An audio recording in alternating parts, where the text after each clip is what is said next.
Well, I think you learn more from your losses than your wins. I think your losses help not only reposition your thinking, but reshape your mindset. And so losses are indicative.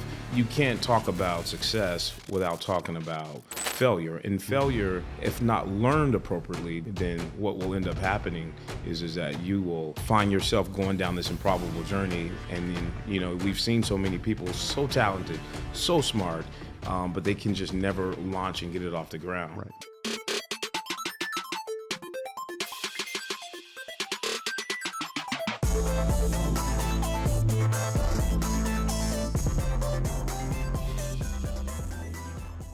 Well, I'm sitting here with Mr. Bakersfield today. At least that's what I keep hearing it referred as. So it's just such an interesting journey. And part of what I was telling you, like, it's the story behind, because it didn't just happen. So I want to go back to like the events of life and how, what got you to this point. And then at the end, we'll talk about, what's next without divulging too much. So Michael Bowers, I know VP of Centric, right? And business development and government and and government relations, right? Yeah. So that's the current one. But let's go back when you were a kid, like however young you remember. You're still young enough to remember. Mine's a little further back, but what was the childhood dream like when you were a kid? Like, I'm gonna be when I grow up. Yeah. Well, thank you for having me on this rock star show. I mean, people talk about it, but to be here is a privilege and an honor. So thank you so much. Yeah. And your reputation precedes you. And so thank you for having me on. I grew up here in Bakersfield, California, East Bakersfield. Believe it or not, I grew up, went to local elementary school, Bessie Owens, Compton Junior High, and then to the best high school. I think it was named the best high school in the country, BHS, Bakersfield High School. Well, the driller, always driller, right? I went to the doctor the other day and it was bleeding blue. But driller, then from there to Texas Southern University, Houston, Texas, and lived in New Orleans, and then had an opportunity to come back to California. Got into politics, and then that kind of started my insatiable appetite and love for doing the political world where I'm at. But I grew up in East Bakersfield, blighted community. Right. So what was because, when you're in those communities, because I grew up in Helena, Montana, right? Small town. Just great fishing. Yeah, Montana. Great fishing. But at least when I was raised, it was like, hey, go get a job. Yeah. That would be about the height of what you can reach. Right. So for you, what was it like? Go get a job. Yeah, it was the same thing. Well, my dad was a Baptist preacher. Then he kind of went non-denominational. Okay. He passed, but he did the prison ministry at our church. He was very, very passionate about that. Awesome. My mom was a nurse, and then during that time when my dad had passed away, my mom had valley fever. And so it was, I believe it was 13, and it was like, get a job. Oh, okay. And I had an opportunity to work at a local funeral home, which was called Rutgers Mortuary. Mm-hmm. I kind of didn't know what I wanted to do. I know I wanted to be in business. Right.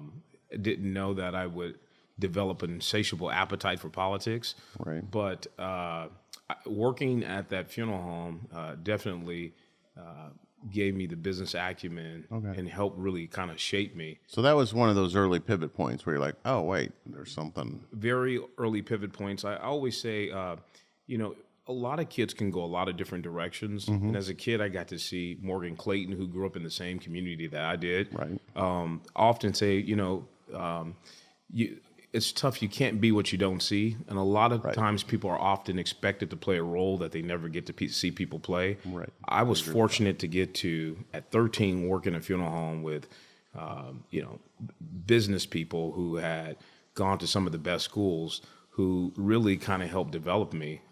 And so, even though my dad passed, I had these surrogates that were there to kind of help me along the way. And that really kind of changed my trajectory of even wanting to go to college, of even wanting to think bigger. So you had the support. Yeah. But you lost the support. Your dad passed away, but you had other support systems in place. Absolutely. Okay, cool. Yep. And raised by a preacher, right? So, so the core. So, what core values I've did got you the pick whippings up? to show. Yeah, exactly. That was back in the day where Yeah. spare the rod, right? Yeah. Spoil it. I think he was spared. I'm a living witness. So, what core values did you pick up from your dad or from like Morgan? Yeah. Love Morgan. He's one of my good buddies. So, Yeah. what did you pick up then that you still carry with you? I think the two things I pick up, that are just kind of been essential to my success and to my growth and in everything that I've done is relationships and community. One of the things I've learned from Morgan is that people do business with whom they trust, whom they like, and whom they know. Right. There's no marketing plan to do that. And that's kind of what really our community is. And my dad had a sense of always give back to your community, get involved with your community. And I think that those have been the two catalysts that have really driven me and helped shepherd opportunities for me. Right. Yeah. So I think part of it too is that there's this illusion that as you go through, there's not obstacles you have to overcome. So some of my, at least what I've done is in that whole journey from, okay, you're going to BHS and then going to college and then coming out to start your career. Was there ever a time where you felt stuck? Like, there's no, where do I go from here? Like, Yeah, well, no. I mean, I think that I always say a lot of people want the promise, but they don't want the process. right.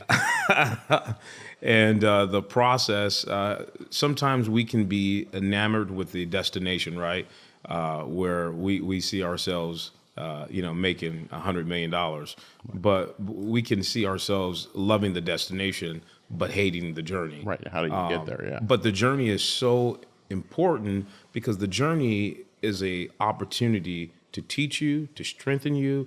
But more importantly, it's critical to when you get to the destination, you essentially can appreciate where you come from, and you're more inclined to make sure that you protect your asset or your opportunity or your business because you knew how arduous it was to get to where you had to get to. Right. But yeah, there are times you get stuck along the side of the road, and there's sometimes that you kind of dip over into the realm of mediocrity out of frustration. Not seeing an ROI as quick as you want to see it. That's for sure. And so I think that sometimes you have to kind of really reset your mind almost on a daily basis. And that really requires a level of discipline and a level of consistency. Well, a lot of it comes from, at least in my view, that not only do we gain, our core values, but we carry a lot of times like the concerns and the fears that we learned early. Like, fear of failure, that kind of stuff. Yeah. Oh, absolutely. I think that, in any business or anything that you do, I'd say you'd be crazy to think that you don't experience a element of fear. But you can either allow, fear to push you, or as I say, fear to fuel you to the next opportunity. Right. What happens is that a lot of times people allow that fear to turn into paralysis, right, and then they never do anything. Yeah, and it goes along with that. You have to hit some failures, right? Yeah. To redirect you. So, should you take that same approach with failure? That okay, that didn't work. Yeah. Let me take my ball, go home, or let me figure out what went wrong and how to next time that ain't gonna happen. Well, I think you learn more from your losses than your wins. I think your losses help not only reposition your thinking, but reshape your mindset. And so losses are indicative. I call it the fine tuning. Right. I had some losses with my dad, and I have the proof. Right. With the switches on me. But those taught me not to do certain things, and so I think that you can't talk about success without talking about failure. And failure, if not learned appropriately, then what will end up happening is that you will, find yourself going down this improbable journey. And then, we've seen so many people so talented, so smart, but they can just never launch and get it off the ground. Right. Yeah. Yeah, and I think part of it, another mutual friend of ours, Ganesh, Yeah. I was talking to him, and he was like, Yeah. there's also that, like, you get going in business and things are going really well. Yeah. And all of a sudden you think, Uh-oh. I'm not going to make any mistakes. Yeah, I always take the but he was like, because I was talking about this entrepreneur program that I'm putting together. He goes, part of the early education needs to be, you're going to fall down at some time. This is not, you're not going to bat 1,000, right? Yeah. It's not inevitable. Yeah. So that humbling moment where it's like, yeah. oh, shoot. Yeah. Thought it was pretty good, but. Yeah. Yeah. Well, no, I had the opportunity to see that firsthand. Some business owners who, were just in farming, and that's what they did. They did well. They got a great harvest, and they had maybe a good 15-year run. And then through pieces of legislation that came out, right, it jolted them because they had never experienced that. And one, PAGA lawsuits came down the pike, which is the Private Attorney General Act. And then also, too, Groundwater Sustainability Act came, and where farmers essentially at one point could just get as much water as they wanted from their well, as long as they dug it. Right. The state came in and regulated those. Right. And so you saw a lot of those opportunities, come to a halt. But yeah, they faced some challenging times. And I think that if you're in business in California, practically almost anywhere, but specifically in California, you're going to run into some regulatory issues at some point. At some point. And you don't know where they're coming. I don't care how good you are, you're going to hit some regulatory walls. So what was your strategy as you went through college and starting your career? What were your strategies of overcoming obstacles and difficulties? You never master it, but I've always learned, I had a sense of understanding that you have to have a community or a group of people that you're with. One of my dad's sayings, he had a couple of them, was "Show me your friends, and I'll show you your future." Right. And at first, we would repeat it, but now it resonates with you more. And I just really thought that keeping a good atmosphere of positive people really helped reshapes your mindset. And then also, I learned from my dad that when you take shortcuts, you get cut short. And boy, have I got cut short before. And that's not just applicable to business, it's applicable to relationships. Oh, yeah, life's a part of it, right? Everybody talks about the work-life balance. I'm like, right. Yeah. So some of these practical business principles are, directly correlating to personal relationships, just personal life. Right. And, sometimes you can make an investment in people and don't see an ROI. And sometimes you got to know, as they say, when to hold them and when to fold them. Right. And the folding part it can be the tricky piece. Yeah. You hold too long. Yes. Or bet too big. So part of it, I think, too, is like as we go through it, there's always that internal battle. There's always that internal struggle, right? With the doubts, the positivity, which I agree with you. The more you surround yourself with positive people, the easier it is to lean to that side. Right. But self-doubt, fear of failure, imposter syndrome, have you ever hit any of those? Yeah. Well, I always tell people, you get to a point where you hit a wall and then you go, I don't know what's next, right? And sometimes you're not supposed to know what's next, right? Because that's where faith comes in, right? And so you're not supposed to know it all. But what I've really found as a tool is, picking up books like this and, reading certain things that really not only just challenge you intellectually, but they give you a sense of repositioning your thinking. And if you're not putting anything, I should say, in your arsenal, that's gonna, be a weapon, because the biggest battle is in your mind most of the time. Right. So if you're not feeding that with positivity or reinforcement through something positive, you're going to find yourself wanting to quit. And I think a lot of people do that because what they'll end up doing, Tim, is they start soliciting advice from so many people that you almost drown out your own voice. Right. Yeah, and I think that's part of it too. And as you start to step out of what everybody else, the world's full of critics and cynics, and I think, at least in my world, a lot of times they're trying to help. They're afraid for you, so they want to keep you safe. Right. So they're like, I don't know. This is going in your own, starting your own business, or why would you leave this job to take this job? Right. And they're coming from a place of love, but it's still a place of their fears being put on you. Yes. Right? Absolutely. So, and then when you struggle, like what you're going to, see, I told you. I told this wasn't for you. You're out of your wheelhouse. Go back. Right? So, well, the bigger the risk, the bigger the reward. Right. There's a great book out that's called Don't Settle for Safe. And look, if it was easy, everybody would be doing it. Right. And that is the risk that you take. But also too, I try to, reinforce, or not reinforce, but tell myself, the biggest thing that you can do in life is live it with regret. And if you don't take the risk and you don't try, to live with that regret is the most costliest thing ever, is to not fulfill your purpose or to not even make an attempt to it. A lot of people are passionate with telling you what to do, but they've never gone through it themselves. Right. And so, and that's why I think it's so indicative to solicit, listen to your voice, but I always say develop a strategy over stress.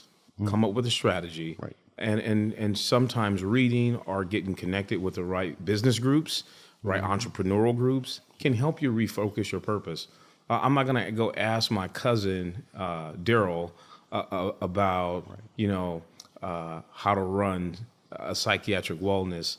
And, his degree is in communication, but, I'm asking him advice, on, should I hire this psychiatrist, or I'm not going to go ask my sister certain business advice, because she doesn't have the mindset. And so sometimes what ends up happening is you start pouring gallon-sized ideas into pint-sized people. Right. And I think that is I think that is what ends up happening. And your opportunities spill all over the place because they don't have the capacity to contain that. Yeah, I was one of 4 kids, right? Yeah. I'm the only one that graduated college. Wow. Yeah. And I ended up graduating 4 times. So that was my joke all along, is I'm going to graduate forever. And that was after being told by my high school counselor and my parents that you're not college material. Like, okay, watch. I'll show you. Good thing I have a chip on my shoulder. But at some point, still love my brother, sister. Yeah. My sister gets a little bit because she's married to a farmer up in the middle of Montana, right? Dry land farmer, so he understands the struggles. But it becomes difficult having so what are you doing now? Yeah. How's business? Oh, it's good. Yeah. Because I don't want to get into it. It's such 2 different worlds. Right. I can't explain it. And even if I could, you wouldn't understand it because it's not a world you live in. Well, Montana is absolutely gorgeous. I mean, minus the weather. Minus the winters. But the world's best fishing is in Montana. I love it. Yeah, my oldest son's back up there, so I go up a couple times a year. I'm like, every time it's like, all right, let's set a fly fishing boat and let's go fishing. I was not too long, and I was in Jackson Hole, Wyoming, and I don't think that's too far from Montana. No, but absolutely, talk about God's country. It's absolutely gorgeous. Lovely up there. Yeah. I told him, hey, I'll come see you anytime between May and October. Other than that, so he found the one way to get me back there in the winter.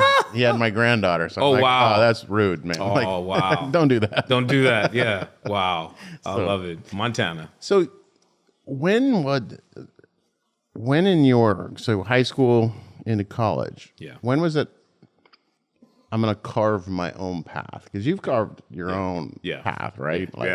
Politically, Because there's everybody that could have been people graduate high school and they start working. People graduate college and start working. There's very few people that are like, hey, I'm going to create my own version of this world. Right. When was that pivot point, or when was that turning point where you were like, no, Yeah. Something about this. What was it that led you to? Let's go politics first. I'll never forget. It was political. It was in I was in college. I was in my dorm at Texas Southern University, and we had an opportunity to work on a mayor's race there. Okay. It was during the primary, and I remember they were asking us to canvass on the weekends, $75 just to walk a couple precincts. So our precinct wasn't that big. It was in, kind of the third ward downtown area. So walked that precinct, and then the next day, walked another precinct, got another $75. So, for me as a college student, starving college student, that was big money. Yeah.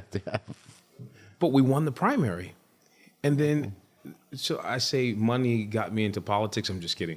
But that wasn't the big money. Yeah, it was big money. Yeah, but that's kind of started my insatiable appetite because the favor of that person particularly winning, the odds were because he was running against an incumbent.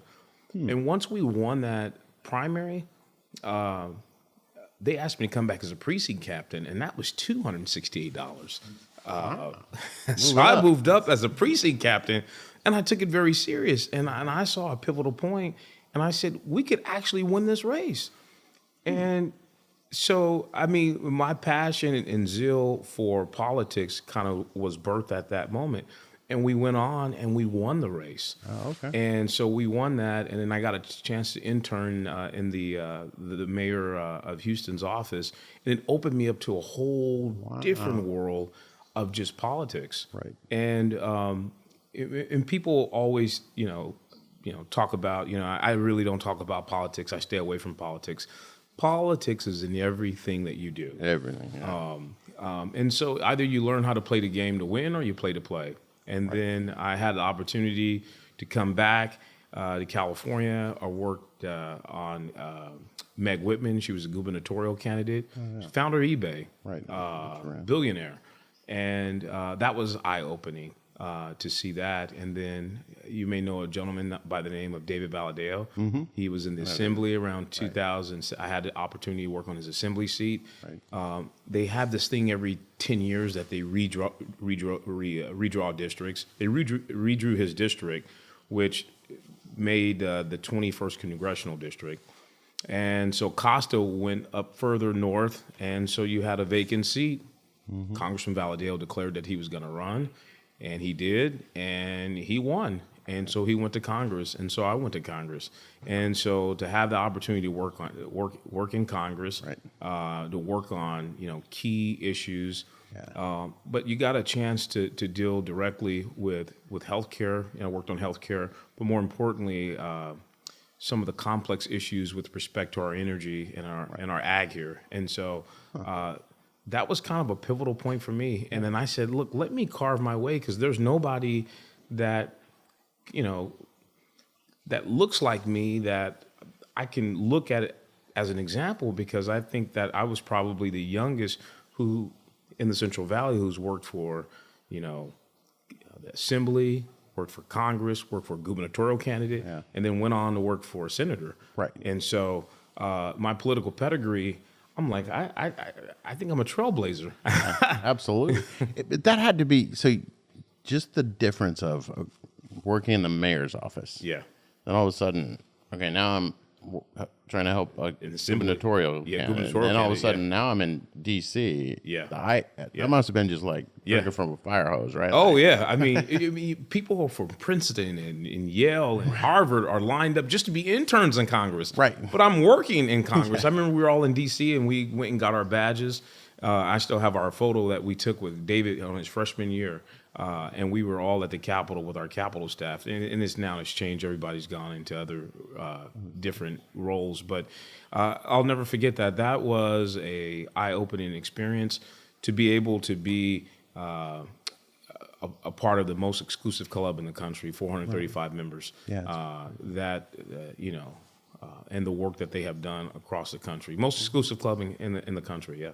Yeah, so then the senator, right? Yes, Senator Vidak. Vidak, yes, and Senator Vidak was a cherry farmer and from the Central Valley, and he was on, some of his committees were education, geo, gaming, of course, business, and you got to really work with the businesses and see the struggles. I mean, we got to essentially help organizations, and Tim, it was so frustrating to see, trucking companies that would be waiting 6 to 8 months just to get a permit, Right. so they can do business.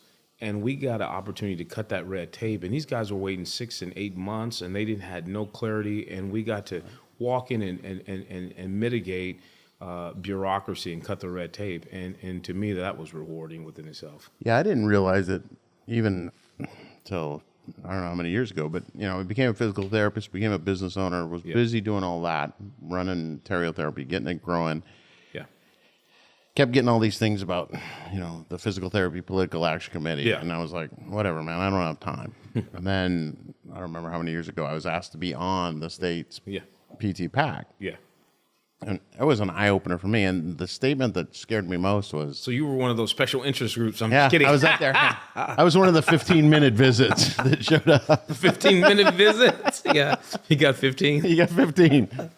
So, but at the first meeting when I was there, our lobbyist for that PAC was there, and he's like, and I was just like, I'm doing this, but I don't really understand why. And he said something to me that I've never forgotten. He goes, look, if you're not at the table, or if you don't have a seat at the table, you're probably being served. I mean, yeah. Well, as I say, you might be on the menu, right? Yeah. If you're not at the table, you're on the menu. Right. And that's how politics are. You cannot be in business, be successful, and then be anti-politics. Right. Your industry is so overly regulated, and one of the things I wish school would teach is a business class that is centered around the political piece. And That's a great idea. And no business schools really touch on that. Right. But the most successful businessmen really master that political piece. Right. It's a political tightrope. You have to know where the political landmines are at. Right. You've got to be able to work both sides. I think Elon Musk is an example of that. Right. He bet it right.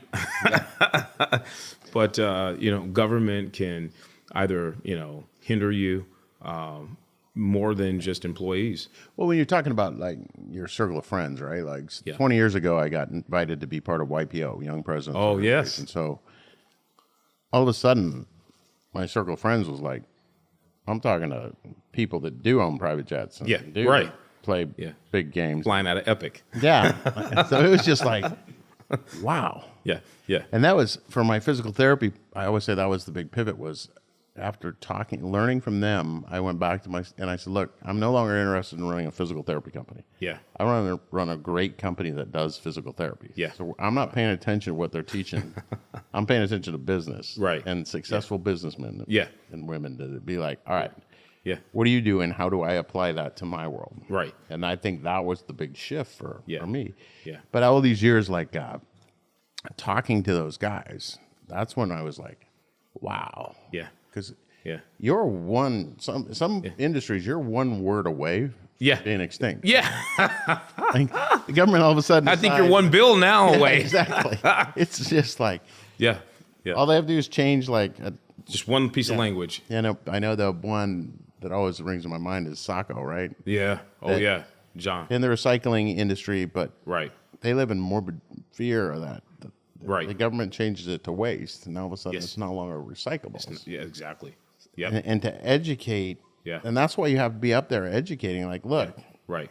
to your representatives to say, look, this is what the impact is of changing that, or that passing that one bill. Well, we saw that, Tim, with 75% of California oil comes out of Kern County. Right. I mean, when people don't really look at Kern County, California as a whole, and really look how big we are, 1 out of every 8 Americans now live in California. We are officially 12% of the nation's population, some 40 plus million people, 75% of California oil coming out of Kern County. There was a cuss word called fracking. Right, yeah. That the bad word. The new F word. Yeah, the new F word. People didn't understand. Right. And because they didn't understand that, then they said, well, you're blowing up rocks down. I mean, they came up with all kinds of salacious gossip. You're polluting water. And so that's why it's so critical to, really educate members on what you do and what your industry is. And I always tell people, look, people give the little 15-minute tour. Invite these members who are on these, committees to come to your district and really see what it is that you do and how you create these jobs and how important they are. John Sacco, the recycling, hey, he's one word. If they just come up with waste or put a proposition on the ballot, it could be a game changer. We're no longer going to recycle this. Right. And my pivotal point, like yours, is sometimes when you get in the room, you go, wow, I'm here. Right. But I wasn't there because I was a black man. I wasn't there because of any program. I was there because I knew, I had a command on the issues. And, I found myself advising or giving advice to congressmen. I'm in rooms with presidents. That's so important to understand because it's your talents and your skill set and you putting the work in is what gives you the opportunity to be, successful, but relied upon. And I love Senator Vidak. He's still a good friend of mine. If Senator Vidak would ask you any question, and Congressman Valadez was the same. They would, you'd have to spend so much time prepping, but you just didn't want to say, I don't know. Right. And when your member asks you a question, you better know it. And a lot of times they ask questions right before the meeting. Because, look, sometimes, in politics, you've got to be an expert on everything. Right. 1 minute you're meeting on water, 1 minute you're meeting on oil, 1 minute you're meeting with small business owners on PAGA. Right. So your member will turn to you and say, where are we at? What's the latest discussion on this? Right. Yada, yada, yada, because they can't keep, and that makes you sharp. You have to stay on your game. Yeah, I think that's an interesting point, that information flow. Mm-hmm. Even the smartest person's only got so much capacity to keep stuff. So you got to have that team. And I think that crosses over to business too. Like you build that team behind you that can keep you up to date and prep you and be like, oh, okay, you're meeting with so, oh, okay. Yeah. Right? Right. Just so that, because if you're a high intellectual person, says, I don't need that. Right. I'm smart enough to figure it out. Right. Somebody's going to corner you at some point. Yes. Right? You're talking to a bunch of other smart people too. Right. Well, the key is getting around smart people, but two, it's realizing that we all have different, I couldn't do in politics, our ledge directors, those were not, they're introverts. Most ledge directors I know, legislative directors that kind of set legislative priorities for the year, they're introverts. They just want to read and do their stuff, right? Oh, wow. That's not my wheelhouse, right? They love to spend all night researching bills in specific languages. Good. Have a good day. Yeah. Good. You need the detailed people. Most members of Congress, they want everything that's important on one page. They do not want to read 3 and 14 pages. They want everything condensed down into talking points on one page so they can understand the meat of stuff. And you get to learn that each member has their own different quirks, but you learn that in order to play this game, whether it be in business or politics, but especially in business, you have to have people like football positioned in different areas on the field. We had our ledge director, we had our district, and I always say the most powerful person in Washington D.C. is the scheduler. Right, for sure. So and then you had your scheduling team, and then you had your community outreach teams. You had so many people that made social media teams that made the success of the member. Well, because you have to have that team, right? Yes. So you look at everything, and I talk about sports. I love sports, so But I always talk about like the teams when they try to do the all-star team and it doesn't work, and they keep trying it over and over. Like back when the Lakers tried to do the power team, everybody's an all-star. You need the guy rebounding. You need You need somebody playing defense at some Absolutely. point. Yes. Yeah. So when you get all stars, and it's one of the things that we've talked about. Like, I think if you can get those role players to understand they're still important. Right. But they're good being the backup person. Right. So that was one of the things that Mo and I talked about in my childhood was my mom was a checker for 52 years, right? Wow. And she was a quiet woman. Yeah. But when you go in a store, Yeah. she had the longest line because Wow. she got to know everybody, and then she would give stickers to the kids. Oh. So she was just the one that everybody loved. Yeah. And it was just amazing. Yeah. That's when I learned that sometimes you don't have to be Yeah. the star to have impact, right? Right. No. Yeah. It's usually the non-stars that are the biggest impacts. Right. Yeah. Right. Well, they make the team. Right. Yeah. Because you need Yeah. all those role players. Right. Yeah. The other thing I learned when I got on the pack that Yeah. was dumbfounding to me was they're like, several of the meetings were how to develop relationships with your assembly, with your representatives. Yeah. Yeah. I was like, what do you mean? Like, they're like, well, we know you have a great relationship with Vince and Yeah. these different people. Like, Yeah. So how'd you do it? I was like, Saw him at Luigi's. yeah, see him around, invite him to stuff. Right. Like, Yeah. Some of anything like Yeah. if I'm involved in nonprofit stuff, be like, hey, this might be a cool event you Right. come to. Right. There's not an ask. Right. It's just like, hey, I've never good seen a opportunity politician for that you. doesn't like a free ticket. Right, Just exactly. kidding. and a photo op, right? Got some content. Social media loves it. The social media team's like, I think you're running for office. go to that. Oh yeah. No. Yes. So I think but it was weird to me that they were trying, that this is such a foreign concept, Yeah. which I think is one of the reasons that I clicked into Bakersfield. Like, I'd come from Montana, so I was like, I Yeah. understand small town. Yeah. My biggest aha moment coming to Bakersfield is like, oh, this is just a gigantic small town. So I can play this game. Like, you got to connect with people. Yeah. You got to build Yeah. relationships. Yeah. Yeah. Yeah. Don't do anybody dirty because everybody's going to find out. Everybody will find out. Yeah. It's not. I would say Bakersfield's like not 6 degrees of separation. It's one. Yeah. I One was or gonna say two. two. Yeah. It's either somebody's cousin, Yeah. friend, Yeah. family member. Yeah. Yeah. Like, oh yeah, be careful. You have the right to remain silent. Yeah. But don't So- say anything. So the politics. So how did you? So what's the pivot? Well, you still do stuff in Yeah. politics, Yeah. right? Yeah. But then all of a sudden, then you're like business. And Yeah. So where was that decision? So I started my consulting company because when I got out of politics, Okay. I had everybody calling me because, what people think politics is a business itself. It's a business itself. They raise money, they run it like a business, and so it's really a business. But that's where you learn customer service at. And so when I got out, I had people calling me because I would take care of stuff, but I had business owners, hospitals calling, hey, can you do this? Hey, ran into this issue, ran into that issue. And it was someone who pulled me to the side, I believe it was Morgan and someone else, that said, hey, you should do consulting. Actually, it was Ganesh. Ganesh. He was my first client. He goes, dude, we'll pay you a consulting fee. I was like, what? The And what? he kind of walked me down that pathway to kind of really help enlighten and banish some of my ignorance, because sometimes you can be in politics so much that it's hard to make that transition. So he was really instrumental in helping me make that transition over to business.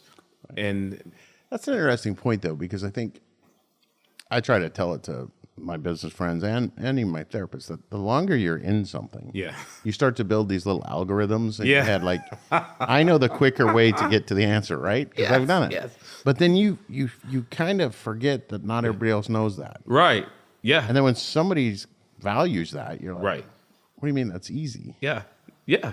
But it isn't for everybody else. Yeah. For you, it is. When he showed me how to set up the LLC, now I could walk him through, policy stuff, Right.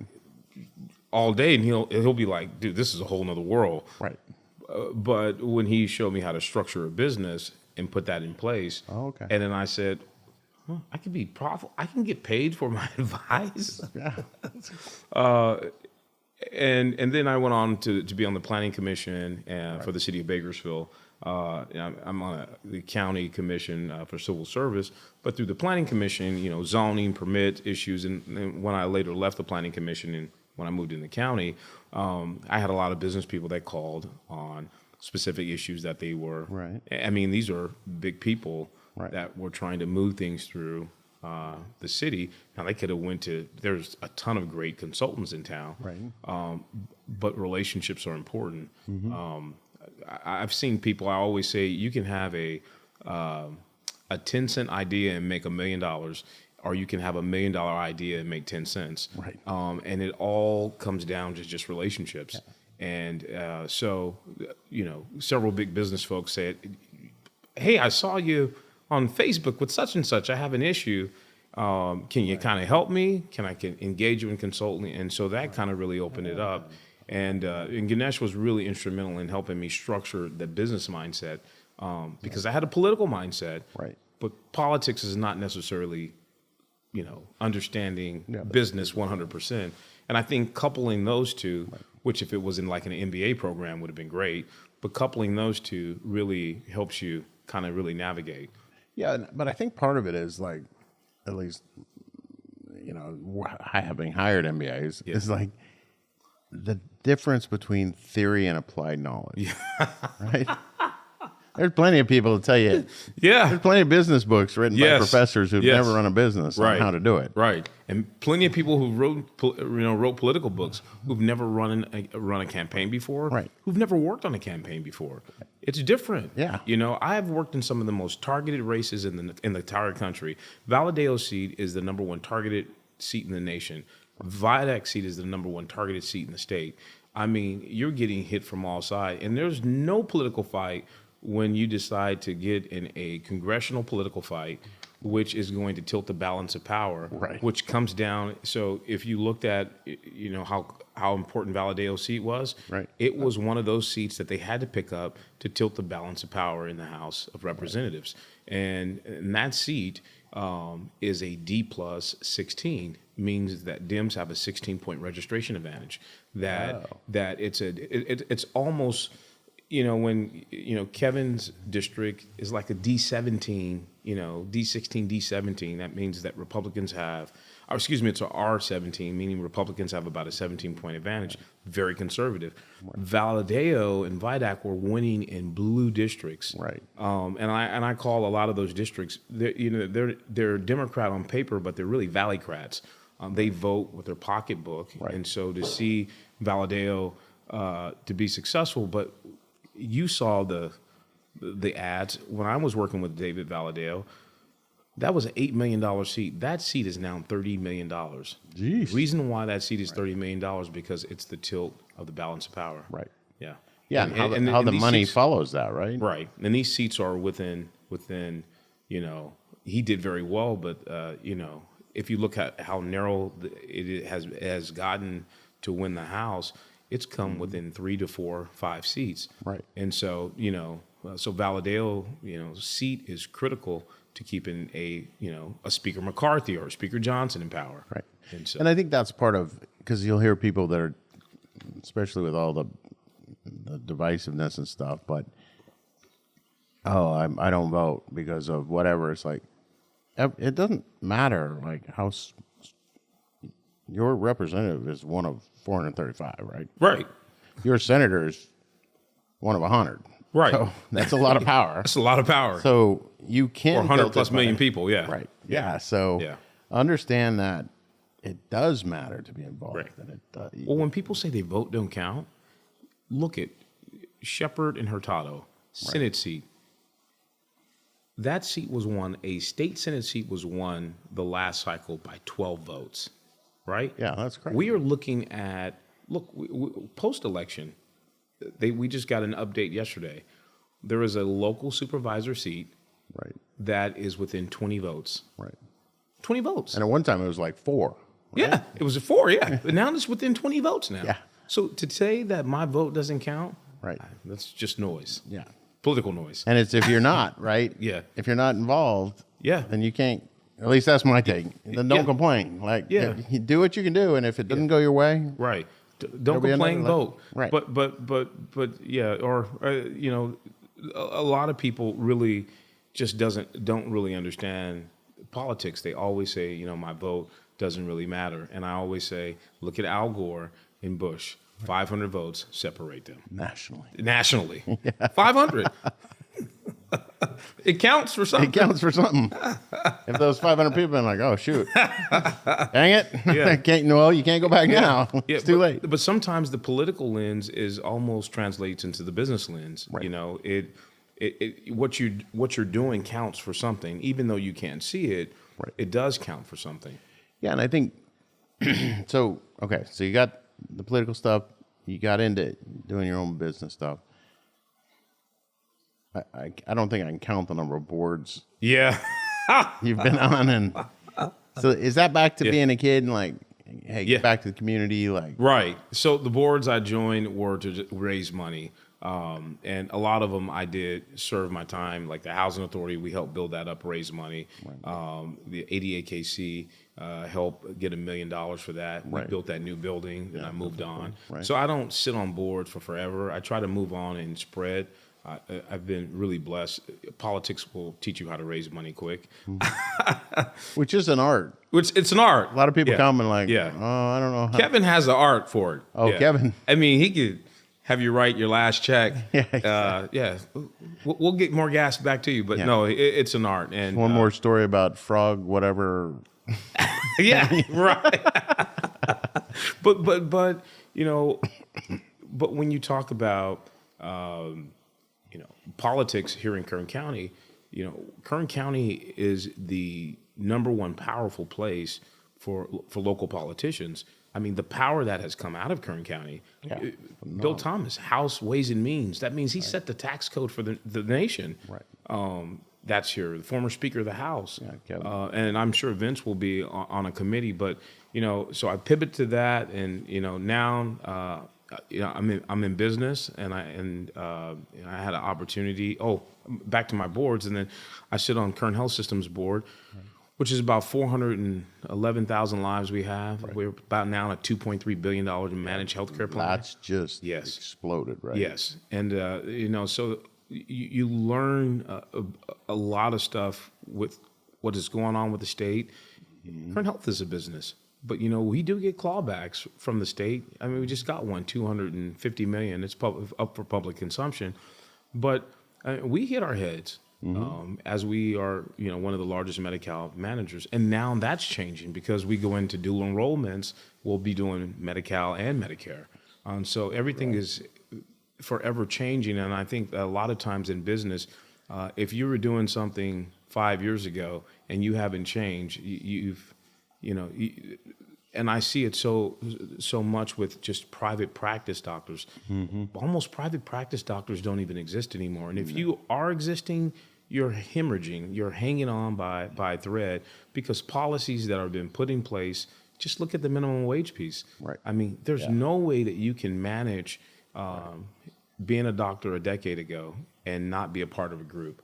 Yeah, I remember when I first came to town, I met like some of the guys, like Tivnon was one of the first ones I met. And then I got involved. I did the same thing, get involved in the community. So, but I remember him telling me probably in the 2000s sometime that I get paid less actual dollars today than I did 20 years ago or 15 years ago to do a surgery. Same surgery. Yeah. I'm actually better at it. Yeah. But I get paid less actual dollars, which then you put inflation on it. Right. And then you just look at the doctors and the number of patients they have to see. Yeah. Right? Because of the way the reimbursement works. And then the patients get upset with the doctor. The doctor's just like, look, this is what I got to do. This is what I got to do. The doors open. Right.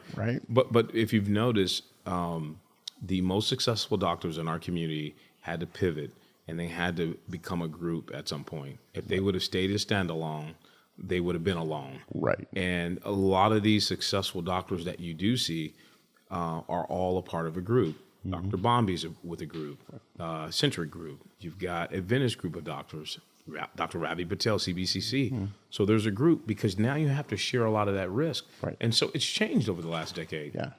And I think that was my first vision of the future was in 2000 when GemCare was around, right? Yeah. So I get a call from the CEO's assistant. And they're like, hey, we need you to come in to meet with the CEO. Yeah. I was like, okay. And at that time, I think I had 2 clinics. Yeah. So I was like, why? I'm going in thinking the shoe's going to fall, right? Like, so I go in and he said, hey, look, we just cut down from all these contracts with all these orthopedic surgeons. We cut down to 2. And the 2 we got are Tim and Saror. Wow. Both retired now. But I was like, okay. Yeah. He said, next on our agenda is PT. Yeah. So we're going to cut down to 2 PT providers. Wow. We thought it was going to be, at that time, the 2 bigger groups in town. Yeah. But when we talked to doctors, they said, Yeah. we don't know who you are. Well, we looked at our numbers, and you were like, I think it was like 2% of the contract at the time. Wow. I was like, okay. What do you want to know? So I started talking philosophy, and this is how I treat people. Yeah. This is what I do. Yeah. So we had a few meetings, and so I got a call, and it was like, hey, all right, we're really looking at you being one of the 2 we pick. Yeah. And I was like, okay, cool. Yeah. Like, Yeah. He said, so come in and talk to us one more time. Went in and talked to him. I'm like, okay. I said, well, the problem is you don't have enough clinics. Yeah. And I said, well, what volume are we talking about? And that's the first time I saw how many people they had. And I was like, oh, you're right. that many lives? And they said, yeah, if you just had, well, at the time I had 1. Yeah. And I just opened my 2nd clinic. Yeah. He goes, we can't consider you because you only have 1 clinic. I go, no, I just opened a 2nd one. He goes, oh. Yeah. Well, then you do have more capacity than we thought. Yeah. All right, let's think about it. Yeah. And then I get a call, and they said, after talking about, could you take the whole thing? Whoa. And I was like, Today? what? Said, yeah, we want you to take an exclusive contract. I was like, okay, let me look at those numbers again. I was like, this only works. I'm going to have to open a 3rd clinic. Yeah. Just to handle just your volume. Right. They said, would you do it? I said, Yeah. you signed that contract. And he goes, okay, what else? And I said, sign. Can I have a 3-year contract? Wow. And he said, why 3? And I go, because I'm going to sign a 3-year lease. Yeah. If in 3 years this doesn't work, I'm not buying buildings. Yeah, And he said, well, if you'll do that, we'll give you 3 years. So that launched us. Wow. To just. And now when you think of physical therapy in Kern County, the first thing you think of is Tim Terrio. Yeah, it became. That's powerful. That's a weird deal. Right? Yeah. For a kid that wasn't supposed to. Yeah. It's not a bad deal. So as that all happened, so all this stuff's happening, right? Yeah. Yeah. And I'm just wondering when you're going to write your book. I wrote one version. I got to do another one. So I know it was part of me, but so I think we all have an internal compass that we're going the right way, right? Yeah. So how do you maintain it? So you start getting successful, maybe beyond what you thought was even possible. Yeah. Yeah. How do you maintain that inner compass of your dad and those early advisors to say, this is the right direction? Yeah. I think for me, your relationships around you are an indication that you're in the right place. The fact that I'm sitting here with Tim Terrio, and we go to the same bar. We go to the same bar. Whose name is synonymous with success, and your reputation precedes you, is always an indication, that I'm headed in the right direction. Also for me, I would say, giving back, the fact that I still have that appetite to want to give back. And I think that a lot of my blessings come from that, is giving back to the community. Some of those things that my dad kind of instilled, the fact that I haven't lost that passion or that zeal, because it keeps me humble, it keeps me grounded. Right. When you are reminded of, where you came from, where you don't want to go back to. Right. I have to pinch myself. I live in a neighborhood in the country club, BCC, which is the best community. But I live in BCC. As a kid, I used to ride with my dad, and he used to look at the houses there. We used to look at the Christmas lights. Right. And he said, he used to say, one day we're going to buy a home here. There was one particular house he loved, this big white house. But when I got older, I came back and bought it. And so that's awesome. So I live right there in a country club, living out his dream, even though he didn't get to see it. I still continue to build his legacy. I actually love the home. But to me, those are like full circle moments where you have to pinch yourself. Right. It's not about the things, but I think when you can give back and you can see people transition and change their lives where they were stuck and they just needed a little gentle nudge and push, and now they're doing well, I think that's always a key indicator for me. Yeah. And I've been able to help push a lot of people into their purpose, and that has been an awesome opportunity for me. Yeah. Yeah, that's one of my things. Is just I think there's so much untapped potential in people, and they listened to somebody that told them somewhere along the line, right? And that's part of what I want with this is just to shine a light on. No, it's not going to be easy, like you said earlier. But if it was easy, everybody would do it. If you tap that, it really. And I think the other thing that I've seen is in you and others in town is do stuff not expecting. I think too many people get involved in stuff and they're like, okay, I'm going to get involved because then I'm going to get this. And people ask me, I'm like, why did you get involved in that? It's like, my litmus test is it interesting? If I find it interesting, like, I'll play. Yeah. But I'm the same way. I'll do a project for a while and then I'm out. Like I'm not looking for a long full-time gig. But look what we were able to do with the word Medi-Cal. 10 years ago in town, the Medi-Cal was like, oh, okay. Touch it. But now I've got doctors knocking down the door, and we've changed the image of it. Right. And we've not only changed the image, but we're now competitive. And when you look at, most practices here couldn't survive without the Medi-Cal business. Right. And we've, been strategic in changing rates, making sure that people have some of the best healthcare. Mm-hmm. I almost say I should get Kern Family because they get to see the same doctors as I do.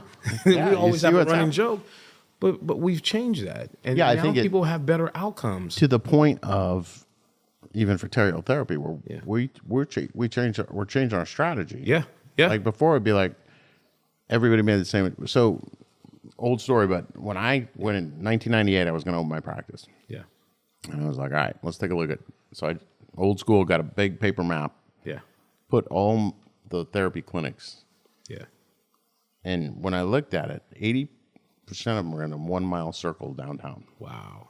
I was like, that doesn't make any sense to me because if it's a doctor, I get it. Right. You're only going to go once every so often. Right. PT at that time, you're going 2-3 times a week. Right. People don't do that. So what if I go outside the box and I'll start opening clinics out where people live, not downtown? Yes. And start going around. We're going to. It was brilliant, by the way. In January of this year, it'll be the beginning of our 28th year. Wow. Our first clinic in downtown Bakersfield. Wow. It's like, all right, like let them all fight for what left downtown. It'll make a lot of sense. So so you said reading, but how do you continue to hanging out with the right people, reading, personal growth? Like, what do you do for that? And like, I think I think life is a balance, and I think that that's still a juggling act that I try to define is that balance piece. But I think the balance of I have little ones, so I think that trying to spend that time with them and see that I can make deposits in them, and they will probably see stuff that they couldn't even imagine what I've seen growing up or the area that I lived in. Right. And they probably will never experience that.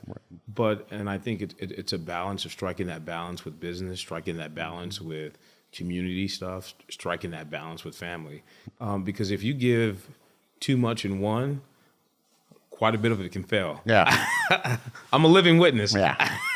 Well, that's so my personal philosophy of balance is, because going back to my science classes in school in college, was everybody talks about balance, but balance was predicated on the fulcrum not moving. Right? Yeah. So my personal theory is you got work on one side, you got family on the other. Yeah. Great. You can get it balanced until somebody moves the fulcrum.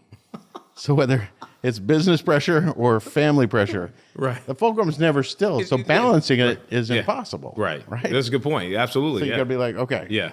Yeah. if there's increasing pressure on one side, it's my indication that, Yes. uh-oh. Yep. Yes. I'm getting pulled to this side a little too much, or I'm getting pulled to this side a little too much. So it's just like, I always feel like that. Whoa, wait a minute. Where are we going with this? And you're always in a constant pursuit. And so, for me, it's being able to, spend the time with the family, being able to be around, really good people. But also, too, I think one of the things is that self-care is so important. It's so indicative. And for me, traveling is self-care. I can go to the gym. I'll drive by it. I'm just kidding. But I can go to the gym and I can sit in. I could just get an audible, and I'm supposed to be in there. Right.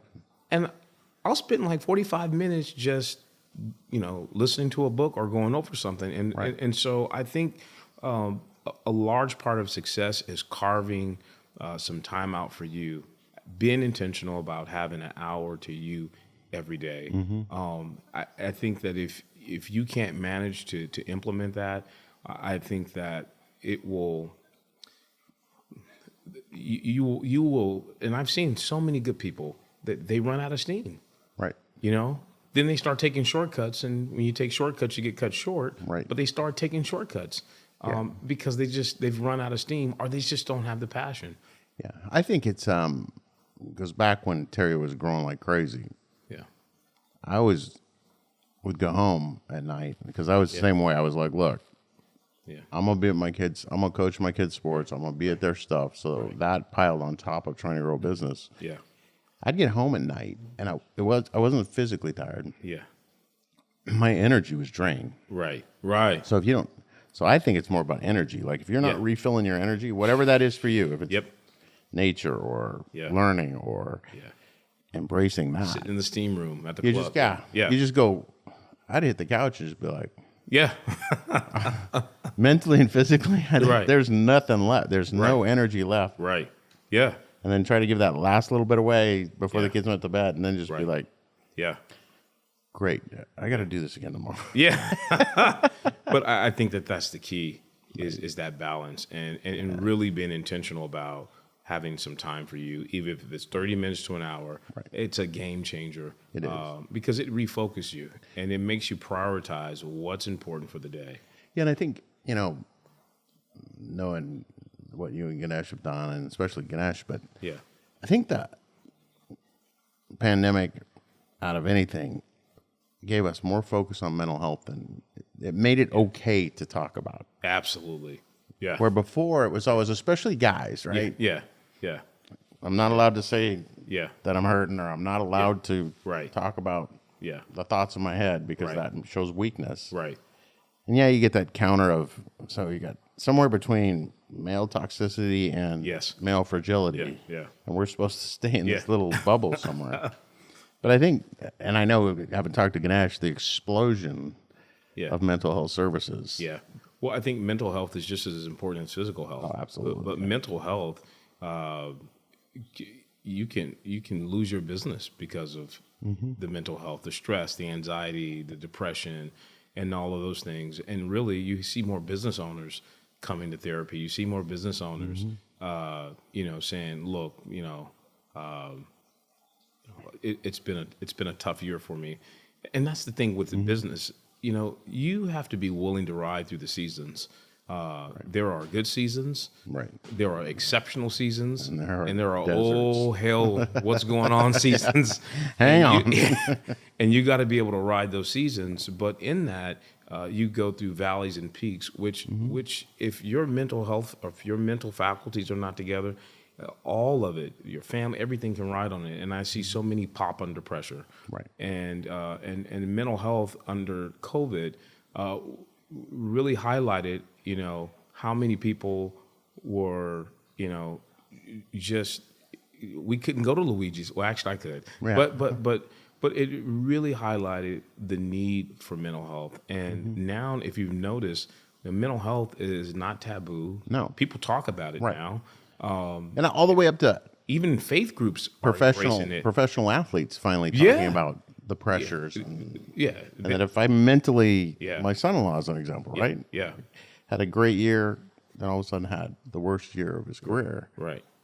And it was working with a mental performance coach that got him dialed in to come back and be like, yeah. I mean, yeah. Because I think there's that thing about, I'll just work out more, or until you address the whole package, and right. I think mental finally is okay to talk about. Right. No. I'm depressed. I'm anxious. I'm struggling.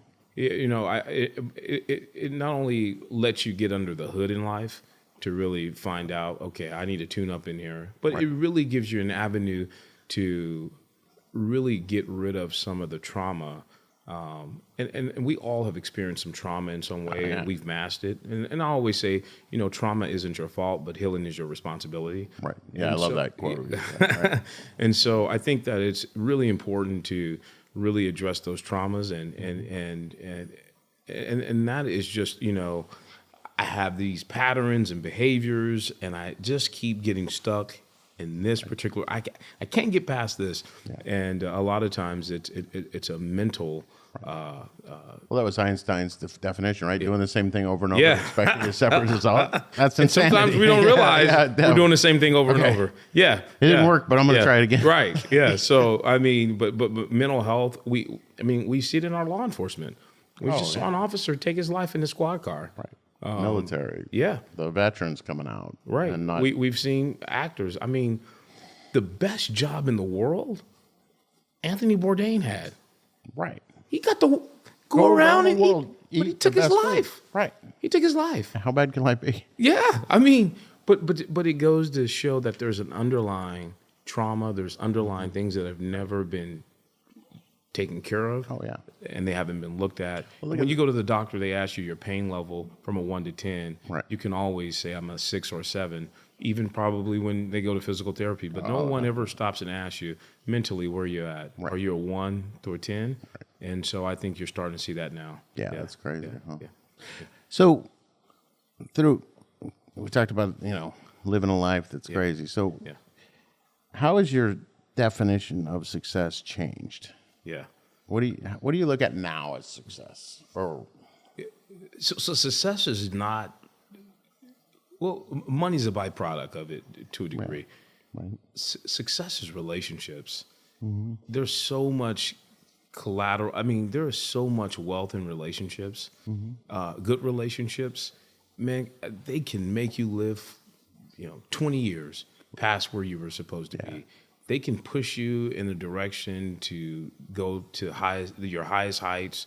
But success to me is being able to see people who are stuck on the side of the road, help them find their purpose and their passion. Mm-hmm. To me, that is one element of success. And that's why we do it, is changing the stinking thinking, as I call it, of people, and really, getting them to find their passion and their purpose. And to me, that has really been the push of success. This JI, I feel like it's full circle.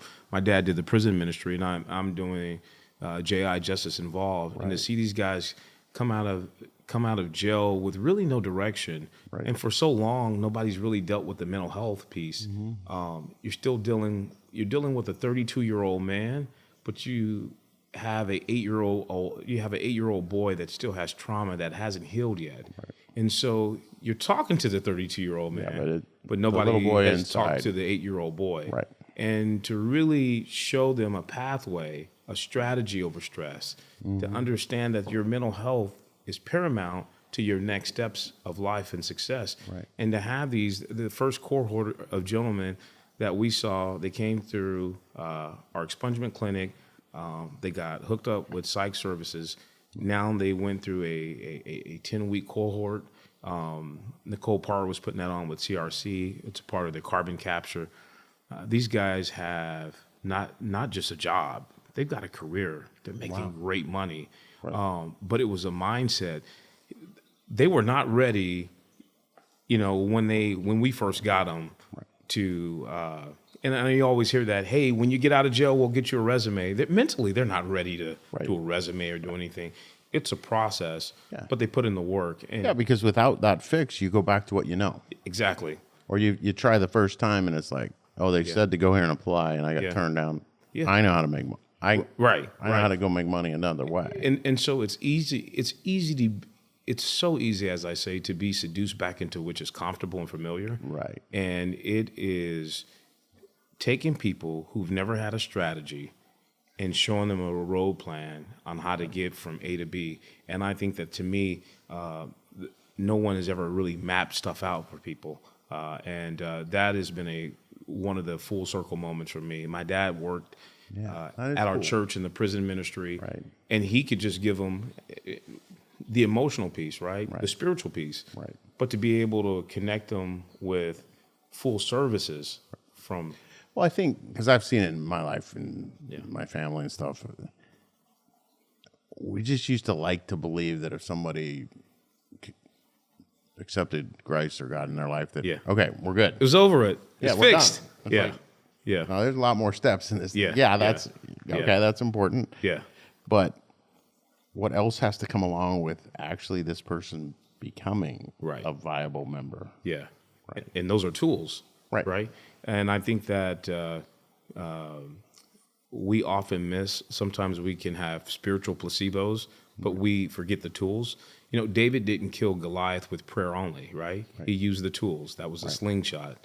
And I think that there's a lot of tools. There's a lot of slingshots that are at our disposal now that we didn't have that will help propel us to kill whatever the giant be, whether it be depression, whether it be substance abuse. But now you have tools now that you can use your slingshot and shoot and knock those things down once and for all. Yeah. No, I totally agree. Yeah. All right. Last question. So if you could go back and talk to your 18 to 20-year-old self about, hey, what would you, if you just sit down and say, look, let me give you just some advice. What advice would you have given yourself back if you go back and say, hey? If I had to go back to me, I would change one, if I'd give myself some advice, don't put a lot of capital into women. I'm just kidding. I'm just joking with you. I'm just joking. I would tell myself that,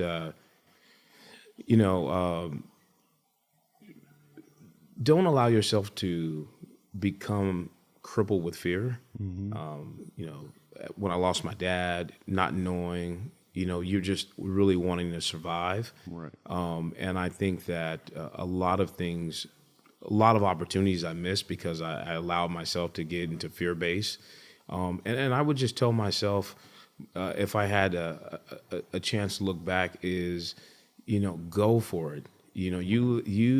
If you're operating in fear, you're operating in paralysis. You're going to become stuck, and then you will walk the fine line of mediocrity in certain areas. And so I think that for me, I would tell myself that, fear will set in, but don't dwell on it.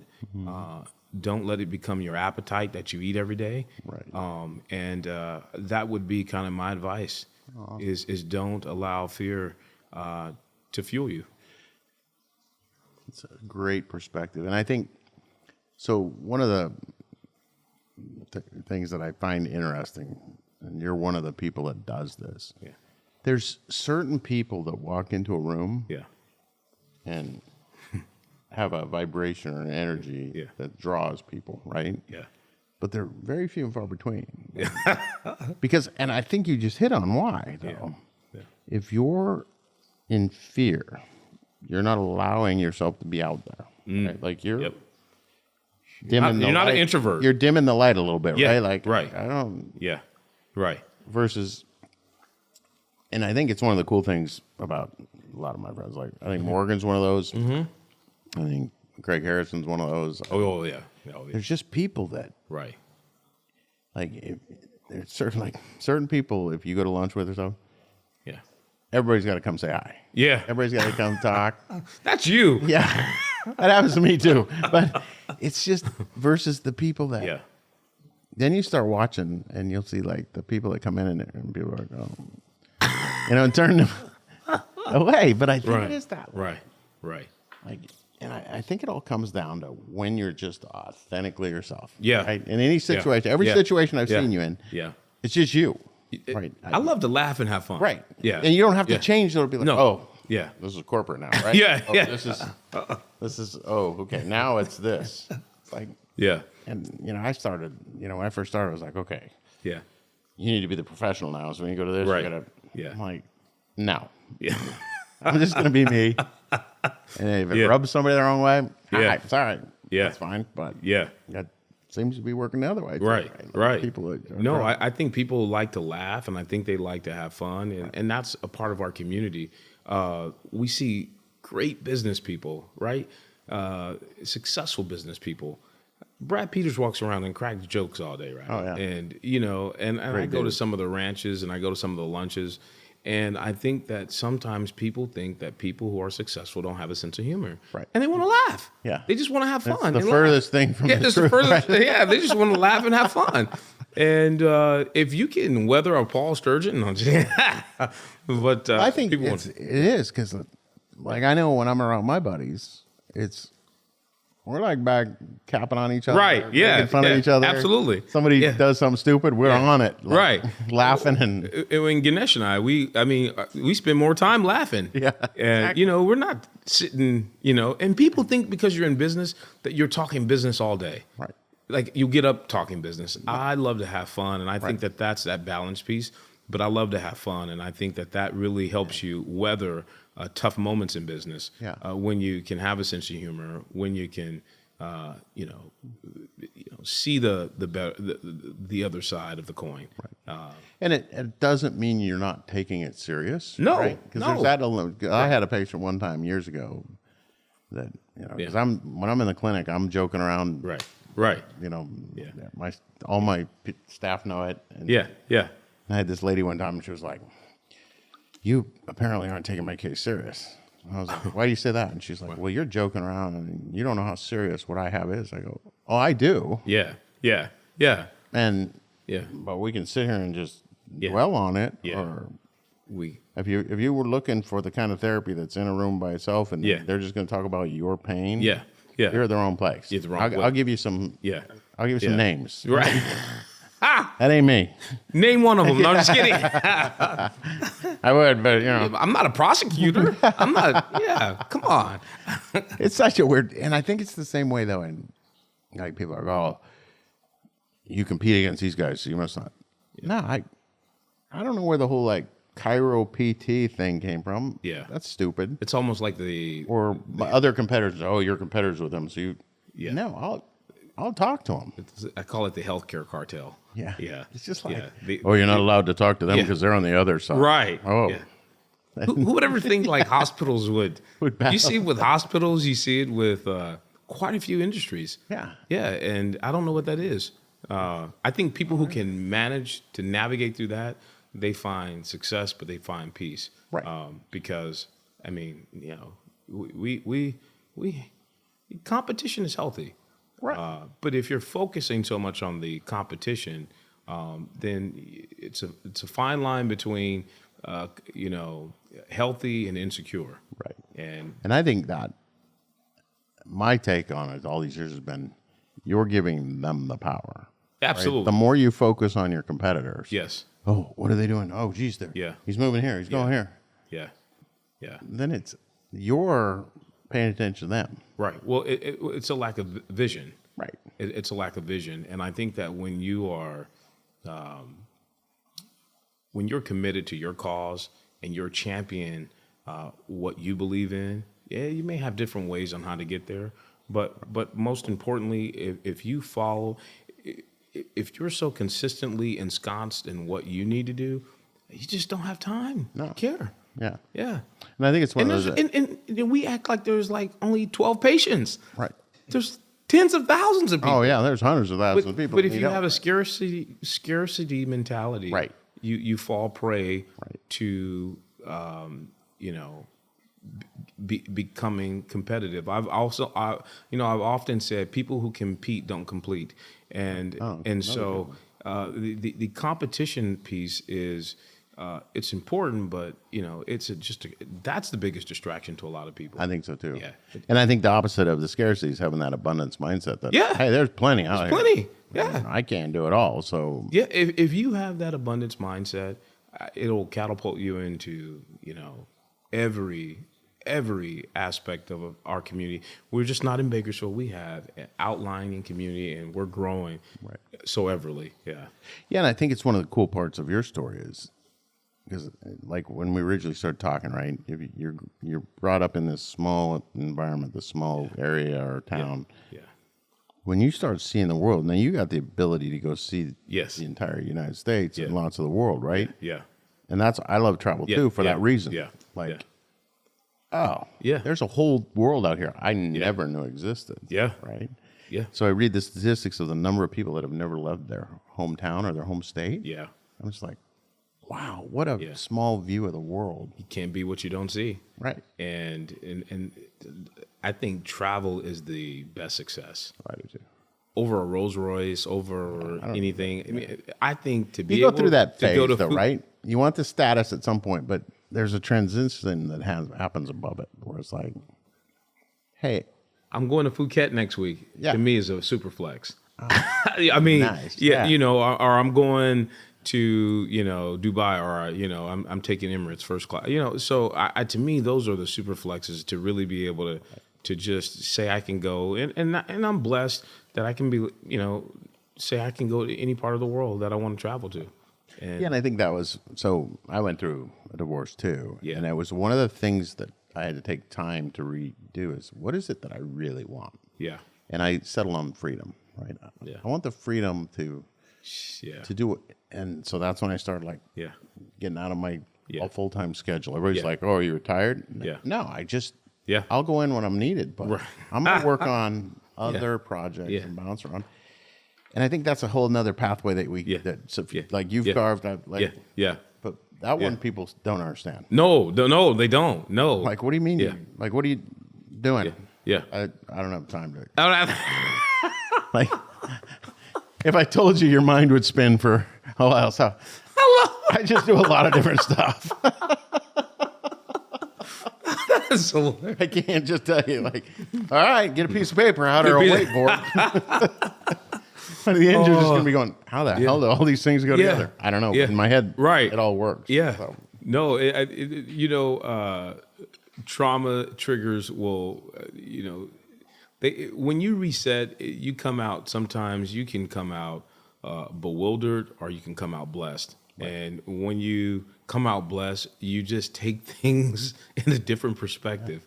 Because this is who I'm going to be and this is where I'm going. And get on or watch the show. Right. Well, thank you, man. What a privilege. What an honor. Oh, it was so much fun. And it's every time I do one of these, it's like, even back when Mo and I did the first one, it's like, you see the true connections in people's stories, right? And it's like, man, I'm so aligned with where you're going and trying to help people. And I think that's awesome. So congratulations. Thank I you. can't wait to see where this thing continues to go. My saying, I grew up on Cottonwood, and I always say from Cottonwood to Congress. So that's awesome. It is. It's been a improbable journey, and but I am so grateful that I got to sit on your show. I got to sit down with Tim Terrio. Now that you brought that up, when are we going to see you in Congress? As the member. When I see you, the power's behind the scenes, and I always get asked, "Hey, when you're going to run?" Would I rule it out? Absolutely. But when I do, I'll come and announce on the show. Oh, perfect. we have a breaking news. Yes, I love it. All right, man. Appreciate it. Appreciate you, brother. Always good to see you, man. This was fun, man.